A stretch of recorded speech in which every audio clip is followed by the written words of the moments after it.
श्री बृहस्पति व्रत कथा। भारतवर्ष में एक प्रतापी और दानी राजा राज्य करते थे। वह नित्य गरीबों और ब्राह्मणों की सहायता करते थे। यह बात उनकी रानी को अच्छी नहीं लगती थी। वह न गरीबों को दान देती, न ही भगवान की पूजा करती थी और राजा को भी दान देने से मना किया करती थी।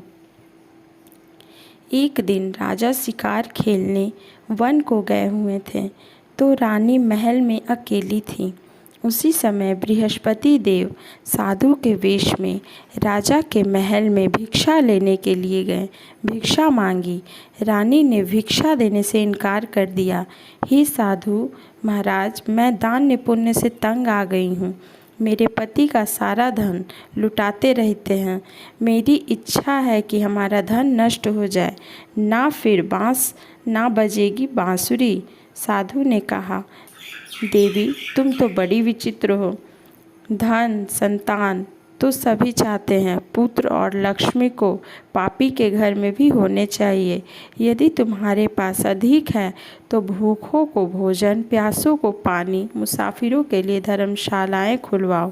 जो निर्धन अपनी कुंवारी कन्याओं का विवाह नहीं करा सकते, उनका विवाह करा दो। ऐसे और कई कार्य हैं जिनके करने से तुम्हारा यश लोक परलोक में फैलेगा। परंतु रानी पर उपदेश का कोई प्रभाव ना पड़ा। वह बोली, महाराज आप मुझे कुछ ना समझाएं। मैं ऐसा धन नहीं चाहती जो हर जगह बांटती फिरूं। साधु ने उत्तर दिया, यदि तुम्हारी ऐसी इच्छा है तो तथास्तु। तुम ऐसा करना कि बृहस्पतिवार को घर लीपकर पीली मिट्टी से अपना सिर धोकर स्नान करना, भट्टी चढ़ाकर कपड़े धोना। ऐसा करने से आपका सारा धन नष्ट हो जाएगा। इतना कहकर साधु महाराज वहाँ से अलोप हो गए। साधु के अनुसार कई बातों को पूरा करते हुए रानी को केवल 3 बृहस्पतिवार ही बीते कि उसकी समस्त धन संपत्ति नष्ट हो गई। भोजन के लिए राजा का परिवार तरसने लगा।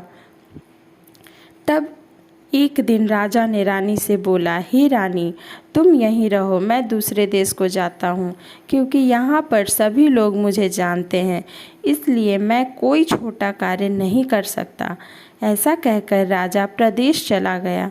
वहाँ वह जंगल से लकड़ी काट लाते और ताला शहर में जाकर बेचते।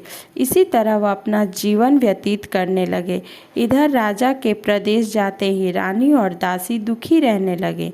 एक बार जब रानी और दासी को 7 दिनों तक बिना भोजन के रहना पड़ा, तो रानी ने अपनी दासी से कहा, हे दासी, पास ही के नगर में मेरी बहन रहती है।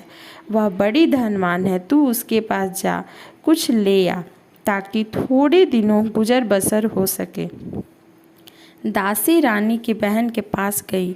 उस दिन गुरुवार था और रानी की बहन उस समय बृहस्पतिवार की व्रत की कथा सुन रही थी। दासी ने रानी की बहन को अपनी रानी का संदेश दिया, लेकिन रानी की बड़ी बहन ने उत्तर नहीं दिया। जब दासी को रानी की बड़ी बहन ने उत्तर नहीं दिया तो वह बहुत दुखी हुई और उसे क्रोध भी आया। दासी ने वापस आकर रानी को सारी बात बता दी। रानी अपने भाग्य को कोसा। उधर रानी की बहन ने सोचा, मेरी बहन की दासी आई थी, परंतु मैं उससे नहीं बोली, वह बहुत दुखी हुई होगी। कथा सुनकर और पूजा समाप्त करके वह अपनी बहन के घर आई। हे बहन, मैं बृहस्पतिवार का व्रत कर रही थी।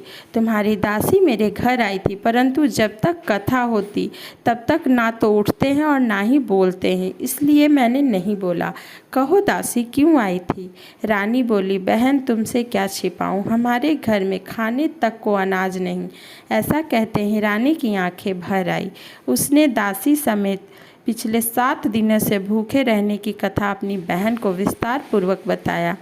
रानी की बहन बोली, देखो बहन, भगवान बृहस्पति देव सबकी मनोकामना पूर्ण करते हैं। देखो, शायद तुम्हारे घर में अनाज रखा हो। पहले तो रानी को विश्वास नहीं हुआ, पर बहन के आग्रह करने पर उसने दासी को अंदर भेजा। उसे सचमुच अनाज से भरा हुआ एक घड़ा मिला। यह देखकर दासी को बड़ी हैरानी हुई। दासी रानी से कहने लगी, हे रानी, जब हमको भोजन नहीं मिलता तो हम व्रत ही तो करते हैं, इसलिए क्यों ना इनसे व्रत और कथा की विधि पूछ ली जाए ताकि हम भी व्रत कर सके। तब रानी ने अपनी बहन से बृहस्पति व्रत के बारे में पूछा। उसकी बहन ने बताया, बृहस्पतिवार के व्रत में चने की दाल और मुनाका से विष्णु भगवान को केले की जड़ में पूजन करें तथा दीपक जलाएं।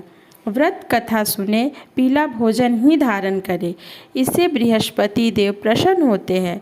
व्रत और पूजन विधि बताकर रानी की बहन अपने घर लौट आई। 7 दिन के बाद जब गुरुवार आया तो रानी और दासी ने व्रत रखा।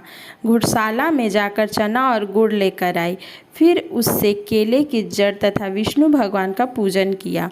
वह पीले भोजन कहाँ से आए, इस बात को लेकर दोनों बहुत दुखी थे। क्योंकि उन्होंने व्रत रखा था, इसलिए बृहस्पति देव उनसे प्रसन्न थे।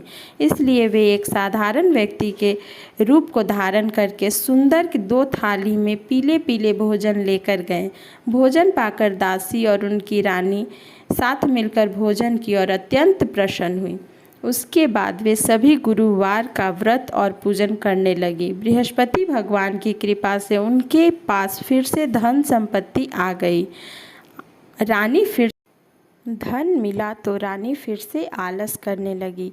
रानी को समझाते हुए दासी ने कहा, बड़ी मुसीबतों के बाद हमने यह धन पाया है, इसलिए हमें दान पुण्य करना चाहिए, भूखे मनुष्य को भोजन कराना चाहिए और धन को शुभ कार्यों में खर्च करना चाहिए, जिससे हमारे कुल का यश बढ़े, स्वर्ग की प्राप्ति हो और पितृ प्रसन्न हो। दासी की बात मानकर रानी अपना धन शुभ कार्यों में खर्च करने लगी, जिससे पूरे नगर में उनका यश फैलने लगा। बृहस्पति व्रत कथा के बाद श्रद्धा के साथ आरती करनी चाहिए। इसके बाद प्रसाद बांटकर उसे ग्रहण करना चाहिए। जय हो बृहस्पति भगवान। जय श्रीमन नारायण, श्रीमन नारायण।